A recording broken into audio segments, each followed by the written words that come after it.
ഇത് ഇതിനകത്ത് ഉള്ളി എടുത്ത് വെച്ചിട്ട് നമുക്ക് മാത്രം കാണാനുണ്ട് 2 ദിവസമുള്ളൂ വല്ലാത്ത വീഡിയോ തന്നെയുണ്ട്. ഇതിൻ്റെ അകത്ത് തക്കാളി സവാള പുതിനയില ഇഞ്ചി മല്ലിയിലയും ചേർത്തിട്ടുണ്ട്. ഇന്നത്തെ എണ്ണ ഒഴിച്ചിട്ട് പട്ടയും ഗ്രാമ്പും ഇതിൻ്റെ അകത്ത് ഇട്ടിട്ടുണ്ട്.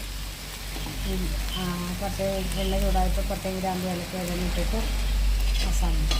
ഇത് ചിക്കൻ നല്ലോണം കഴുകിയിട്ട് നല്ല ചൂടുള്ള ചട്ടിയിൽ സ്റ്റാർട്ടറിൽ എണ്ണ വെച്ചിട്ട് അതിൻ്റെ അകത്ത് കുറച്ച് മുളക് പൊടിയും മല്ലിപ്പൊടിയും ഇട്ട് പതുക്കെ ചിക്കൻ ഇട്ടു. എന്നിട്ട് വെളുത്തുള്ളി ഇടിച്ചിട്ടു, മല്ലിയിലയും പുതിനയിലയും ഇട്ടു. അത്രയും ഇതിൻ്റെ അകത്ത് ഇരിക്കുന്നു.